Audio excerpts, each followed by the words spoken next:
الحمد لله نحمده ونستعينه ونستغفره ونؤمن به ونتوكل عليه ونعوذ بالله من شرور أنفسنا ومن سيئات أعمالنا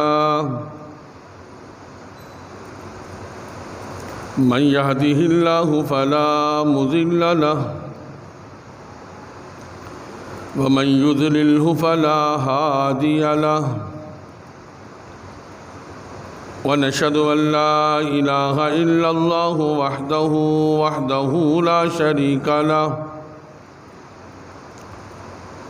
ونشهد أن سيدنا وسندنا ومولانا محمدا عبده ورسوله أما بعد فأعوذ بالله من الشيطان الرجيم بسم الله الرحمن الرحيم إنما يريد الله ليذهب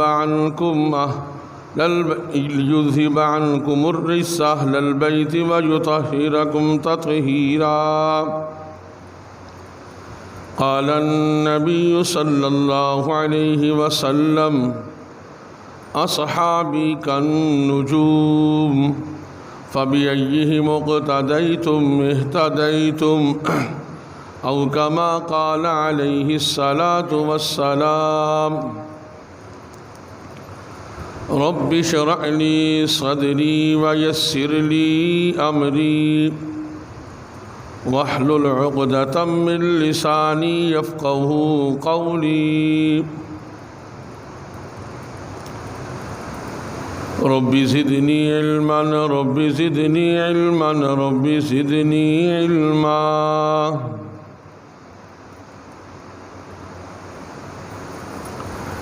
إن الله وملائكته يصلون على النبي يا أيها الذين آمنوا صلوا عليه وسلموا تسليما درود پاک اللهم صل على محمد وعلى آل محمد كما صليت على إبراهيم وعلى آل إبراهيم إنك حميد مجيد اللهم بارك على محمد وعلى آل محمد كما باركت على إبراهيم وعلى آل إبراهيم إنك حميد مجيد اللهم صل على جسد محمد في الأجساد اللهم صل على روح محمد في الأرواح اللهم صل على قبر محمد في القبور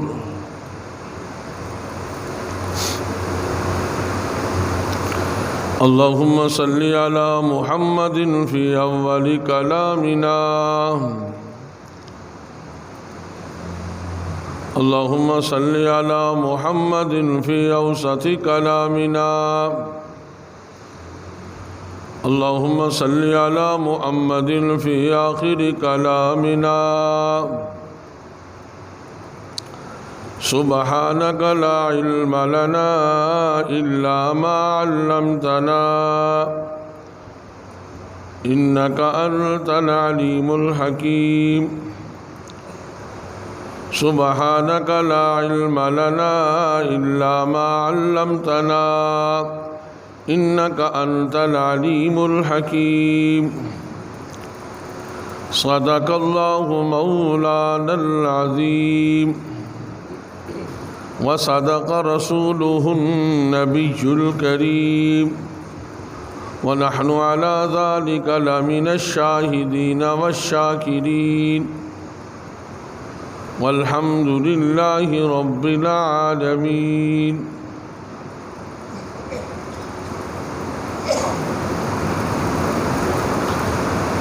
میرے واجب الاحترام بزرگوں اور دوستوں اور معزز سامعین کرام، اللہ جل شانہ عم نوالہ کا احسان عظیم ہوا کہ اللہ تعالیٰ نے مجھے آپ کو احب البلاد الی اللہ مساجدہا میں جمع فرمایا،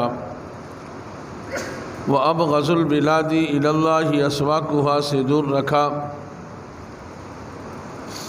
یہ محض اللہ کا کرم ہوا، محض اللہ کا فضل ہوا۔ اس میں میرا آپ کا کوئی ذاتی کمال نہیں، کوئی ذاتی وجاہت نہیں، کوئی ذاتی بڑھوتری نہیں، بلکہ رب لم یزل کا فضل شامل حال ہوا۔ اس نے توفیق بخشی، ہم نے مختلف جگہوں کو چھوڑا اور اللہ جل شانہ کے گھر کو لازم پکڑا۔ اس اجتماع پر، اس جمع ہونے پر، اس بیٹھنے پر دل و جان سے اللہ جل شانہ کا شکر ادا کرنا، اس لیے کہ شکر سے نعمت بڑھ جاتی ہے اور کفران نعمت سے نعمت چھن جاتی ہے۔ تو یقیناً ان کی نعمتوں میں سے ایک نعمت یہ بھی ہے کہ اللہ جل شانہ کسی انسان کو اپنے در پہ بلا لے۔ یہ اللہ کی بڑی نعمت ہے۔ بس اللہ جل شانہ ہمیں اس کی قدر و منزلت کرنے کی توفیق نصیب فرمائے، مسجد کی محبت اور عقیدت نصیب فرمائے، اور مسجد میں بیٹھنے کو اپنا اعزاز سمجھنے کی توفیق نصیب فرمائے، اور مسجد میں بیٹھنے کو جی خوش ہونے کا باعث بنائے۔ اور اللہ جل شانہ ہم سب کی اس سے حفاظت کرے کہ ہم مسجد میں آئیں تو ہمارا دل تنگ ہو جائے، جلدی نکلنے کی کوشش کریں۔ یہ اللہ جل شانہ سے مانگنے کی چیزیں ہیں۔ تو میرے بھائیو بزرگوں دوستو، گزشتہ جمعہ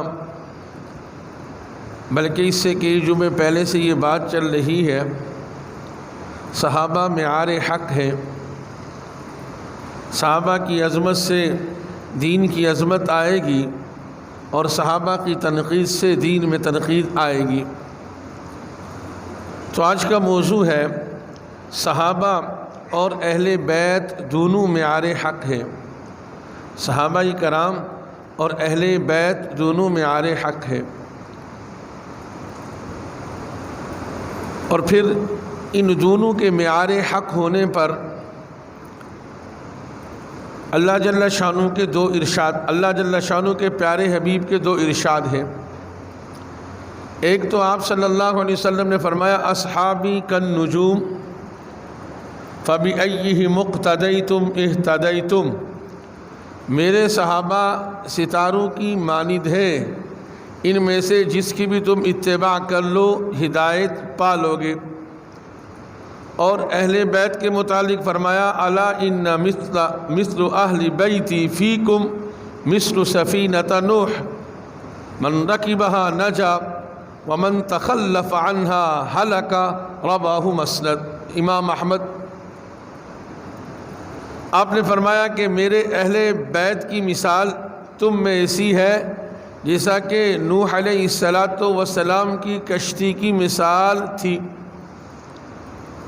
آپ نے فرمایا من رکبہا نجا، جو اس میں سوار ہو گیا نجات پالے گا، ومن تخلف عنہا، جو اس سے پیچھے رہ گیا، فقد ہلک، پس وہ ہلاک ہو گیا۔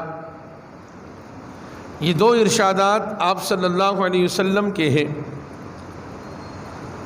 اور تیسری بات، اللہ جل شانہ نے سورہ احزاب میں 22ویں پارے میں فرمایا انما یرید اللہ لیذھب عنکم، اللہ جل شانہ فرماتے ہیں کہ اللہ چاہتے ہیں کہ اہل بیت سے گندگی کو دور کیا جائے، وَیُطَہِّرَکُمْ تَطْہِیرًا، اور تم کو کامل طہارت سے پاک کیا جائے۔ تو میرے بھائیو بزرگوں دوستو، ایک بات تو یہ سمجھنے کی ہے کہ صحابہ اور اہل بیت دونوں سے محبت کرنا یہ ایمان کا تقاضا ہے۔ جو صحابہ کو مومن کہے گا وہ مومن ہوگا، جو صحابہ کو متقی کہے گا وہ متقی ہوگا، جو صحابہ کو اولیاء اللہ کہے گا خود ولی ہوگا، جو صحابہ کو صدیق کہے گا وہ سچا ہوگا، جو صحابہ کی عظمت دل میں بٹھائے گا وہ عظیم ہوگا۔ لیکن یاد رکھیں قرآن کریم ہمارے لیے معیار ہے۔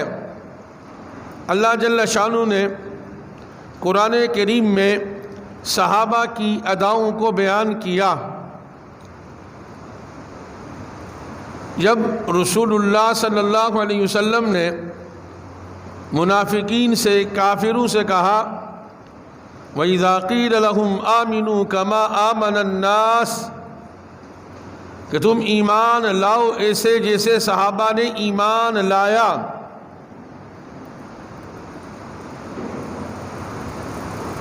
تو قَالُوا أَنُؤْمِنُ كَمَا آمَنَ السُّفَهَاءُ۔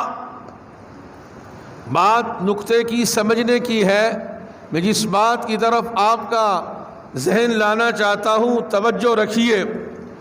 انہوں نے کیا کہا؟ منافقین نے رسول اللہ صلی اللہ علیہ وسلم کے جواب میں جب ان سے کہا آمنو کما آمن الناس، تم ایمان لاؤ جیسے صحابہ نے ایمان لایا، تو انہوں نے جواب میں کہا قالوا انؤمن کما آمن السفہاء، ارے ہم ایمان لائیں ان کی طرح جو بے وقوف ہے۔ تو اللہ جل شانہ نے کیا کہا؟ الا انہم ہم السفہاء، صحابہ کو بے وقوف کہنے والے خود بے وقوف ہیں، ولکن لا یعلمون، لیکن تم جانتے نہیں۔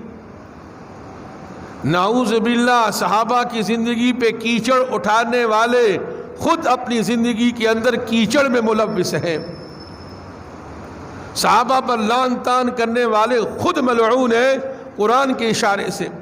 منافقین نے رسول اللہ صلی اللہ علیہ وسلم کے جواب میں کہا انؤمن کما آمن السفہاء، کہ ہم ایمان لائیں جیسے یہ بے وقوف ایمان لائے۔ تو اللہ نے جواب دیا الا انہم ہم السفہاء، یہ بے وقوف کہنے والے خود کون ہیں؟ بے وقوف ہیں۔ تو نعوذ باللہ، صحابہ کو ملعون کہنے والے خود ملعون ہیں، صحابہ کو فسق و فجور والا کہنے والا خود فاسق و فاجر ہے، اور صحابہ کو نعوذ باللہ اسلام سے نکالنے والا قرآن کی روح سے خود اسلام سے نکلا ہوا ہے۔ تو بات میرے خیال میں سمجھ آ گئی نا، کہ جو صحابہ کو اگر ہم متقی کہیں گے ہم متقی بن جائیں گے، صحابہ کو ہم مفلحین کہیں گے خود فلاح پانے والے بن جائیں گے، صحابہ کو فائزین کہیں گے خود فائز بن جائیں گے، صحابہ کو صدیقین کہنے والے خود صدیق بن جائیں گے، اور صحابہ کو عقل مند کہنے والے خود عقل مند بنیں گے۔ جو تم صحابہ کو کہو گے اسی کا معیار اللہ تمہارے لیے بنا دیں گے۔ تو اس لیے میرے بھائیو کو دوستو، صحابہ بھی معیار حق ہے اور اہل بیت بھی معیار حق ہے۔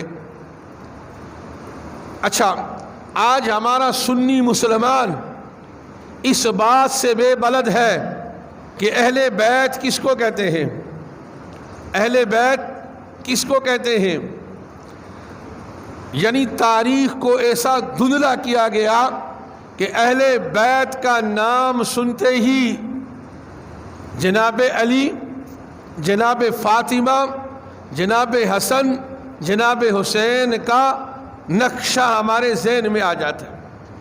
آئیے میں آپ کو قرآن کے ذریعے سے، قرآن کی روح سے بتاؤں کہ اہل بیت کون ہے۔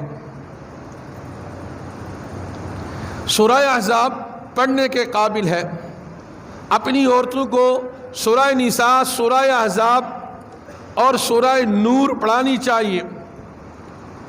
دیکھیں، ہم یوں کہیں کہ کلام اللہ کے اندر ایک آیت ہے 5ویں پارے میں، یا ایھا الذین آمنوا لا تقربوا الصلاۃ، اے ایمان والو نماز کے قریب نہ جاؤ۔ اب یا ایھا الذین آمنوا کو بھی معزوف کر دے، لا تقربوا الصلاۃ کے بعد وانتم سکارا کو بھی معزوف کر دے، حذف کر دے، اور ایک آدمی دلیل دے میں نماز نہیں پڑھتا۔ کیوں نہیں پڑھتے؟ اس لیے نہیں پڑھتا کہ قرآن میں لا تقربوا الصلاۃ کہ نماز کے قریب مت جاؤ۔ لیکن میرے بھائیو بزرگو دوستو، اس بے عقل آدمی سے کہو قرآن کے آگے اور پیچھے دیکھو کہ جب شراب کی حرمت نہیں آئی تھی، نئی بات تھی، اسلام کا نیا دور تھا، تو اللہ نے ایمان والوں سے کہا لا تقربوا الصلاۃ وانتم سکارا، کہ تم اس وقت نماز کے قریب مت جاؤ جب تم نشے کی حالت میں ہو۔ تو اسی طرح میرے بھائیو بزرگو دوستو، میں آپ کے سامنے اس بات کو عرض کرنا چاہوں گا، قرآن کی روح سے اہل بیت کون ہے؟ تو یہ سورہ احزاب کے اندر نبی اکرم صلی اللہ علیہ وسلم کی ازواج مطہرات کا سلسلہ چل رہا تھا۔ قل لازواجک ان کنتن تردن الحیاۃ الدنیا وزینتها یا نساء النبی لستن کاحد من النساء، یہ پورا رکوع چل رہا ہے۔ اور پھر آگے اللہ فرماتے ہیں انما یرید اللہ لیذھب عنکم الرجس اہل البیت، یعنی پورا ازواج مطہرات کا تذکرہ چل رہا ہے، اور آخر میں اللہ فرماتے ہیں اللہ یہ چاہتے ہیں کہ اہل بیت سے گندگی کو دور کیا جائے، وَيُطَهِّرَكُمْ تَطْهِيرًا، اور تم کو پاک کیا جائے۔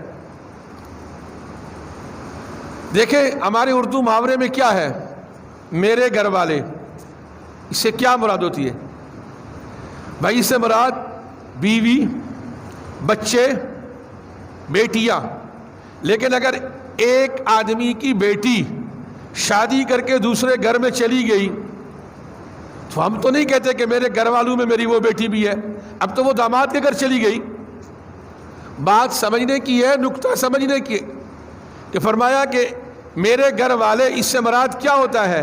میرے گھر کے اندر رہنے والے افراد، بچہ ہے، بچی نابالغ غیر شادی شدہ ہے، اور اسی طرح بیوی ہے۔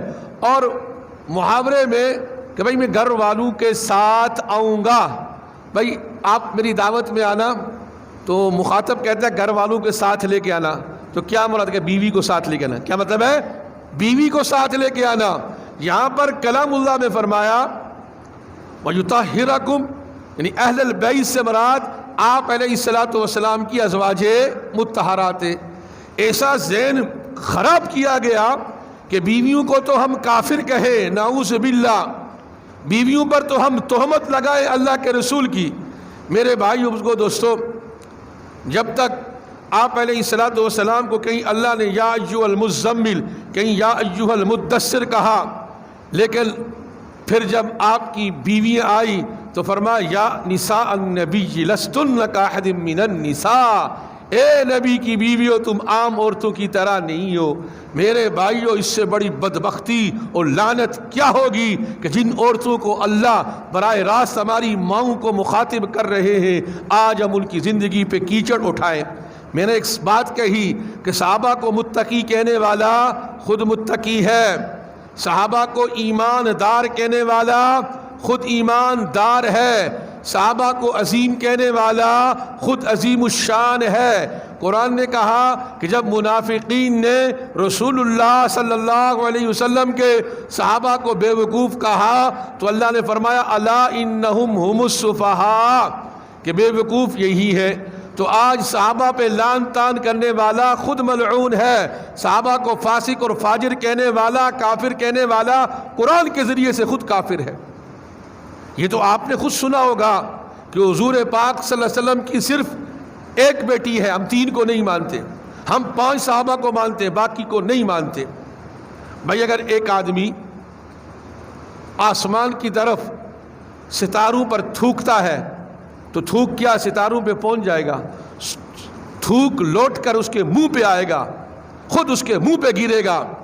صحابہ تو وہ ہیں جن کی اداؤں کو قرآن کریم نے قرآن کا جز بنا دیا۔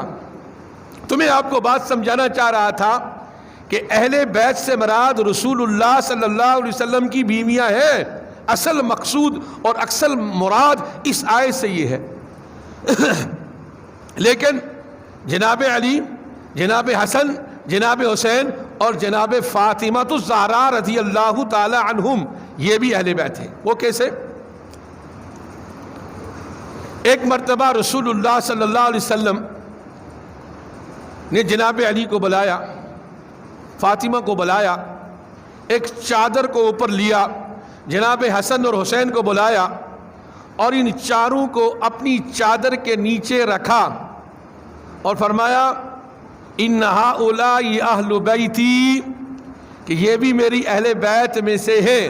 فرمایا کہ اے اللہ میری 3 بیٹیاں تو اللہ کو پیاری ہو گئی، اے اللہ قرآن کے ذریعے سے تو آپ نے میری بیویوں کو اہل بیت کہہ دیا، یعنی قرآن کریم کے روح سے اہل بیت میں آپ علیہ الصلاۃ والسلام کی صرف بیویاں ہیں، اور رسول اللہ صلی اللہ علیہ وسلم نے جناب علی، جناب حسن، جناب حسین اور حضرت فاطمہ کو بھی اہل بیت میں شامل کیا۔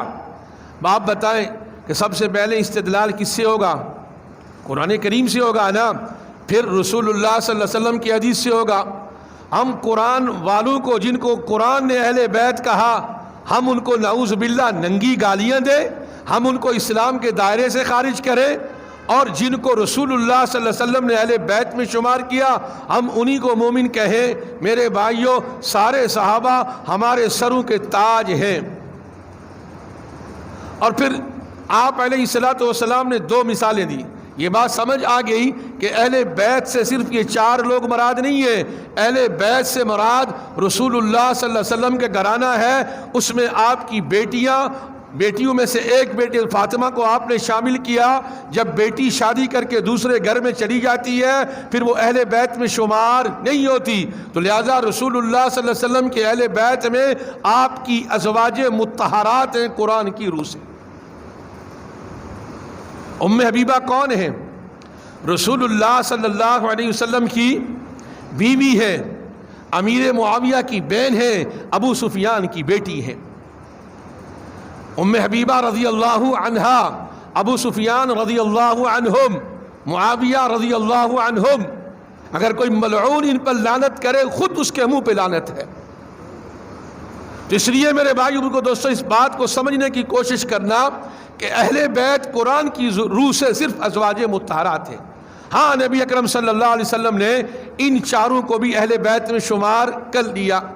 تو اس لیے ہمارے دل و دماغ میں اسلام کی صحیح تاریخ، صحیح معلومات ہونی چاہیے، ہم دوسروں کے بہکاوے میں نہ آ جائیں۔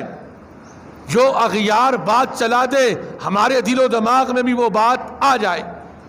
تو ایک بات کہ بھائی ہم صحابہ کو نہیں مانتے، اگر تم نہیں مانتے نہ مانو، میرے اللہ نے ان کو صحابہ کہا، میرے اللہ نے ان کو صحابی رسول کا درجہ دیا، گویا کہ ان کو نہ ماننا اللہ کے حکم کو نہ ماننا ہے، اور جو اللہ کے حکم کو نہیں مانتا پھر اللہ کی پھٹکار اس پر آتی ہے، پھر اللہ کا عتاب آتا ہے، پھر اللہ کی سزا آتی ہے۔ دنیا میں بھی سزا مل رہی ہے، قیامت تک ملتی رہے گی، اور مرنے کے بعد بھی سزا ملے گی۔ تو اب میں 2 حدیثوں کی وضاحت اختصار کے ساتھ کروں گا۔ صحابہ کے متعلق اللہ کے رسول نے فرمایا اصحابی کالنجوم، میرے صحابہ ستاروں کی مانند ہیں، اس میں سے جس کی اقتداء کر لو کامیاب ہو جاؤ گے۔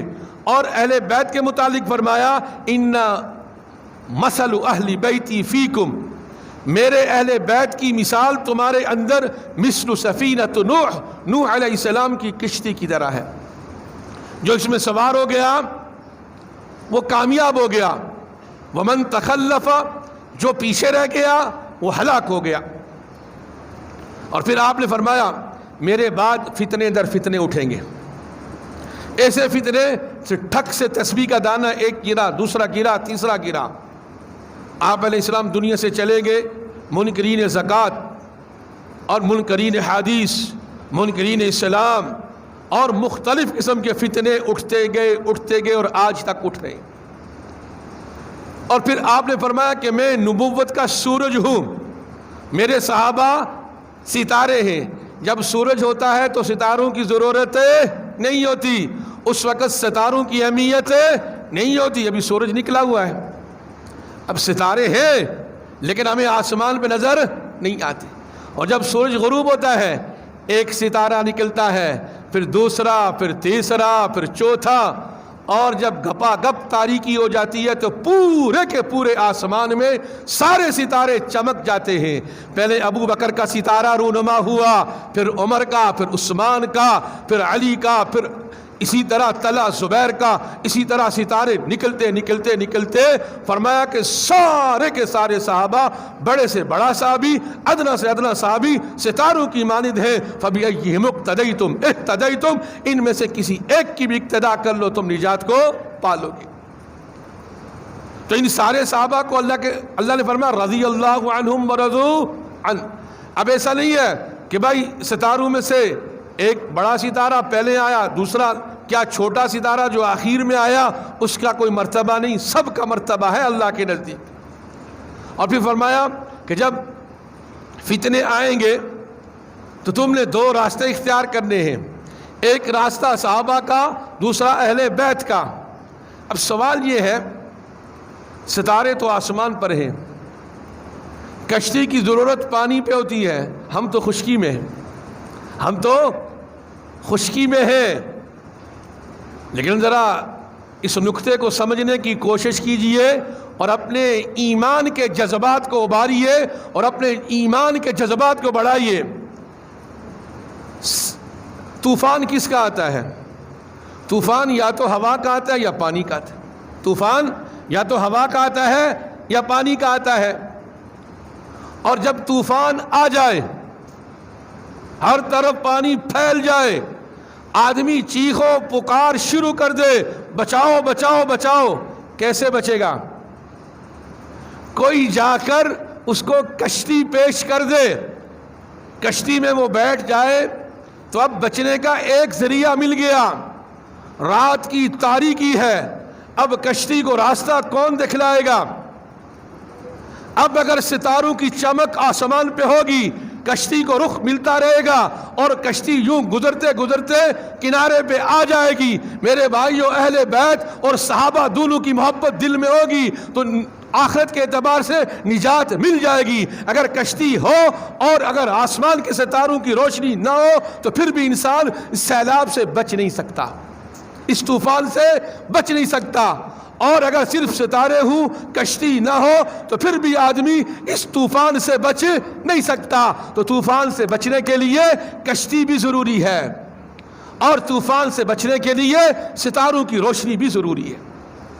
تو اس لیے میرے بھائیوں، ہم اہل بیت کا نام دے کر ان کی محبت کا جھوٹا دعویٰ کر کے پورے صحابہ پر کیچڑ اٹھائیں اور اپنے آپ کو یہ کہیں ہم تو اہل بیت سے محبت کرنے والے. جھوٹ بولتے ہیں، نہ یہ اہل بیت کو جانتے ہیں، نہ یہ صحابہ کو جانتے ہیں، نہ یہ حضور پاک علیہ الصلوۃ والسلام کو جانتے ہیں.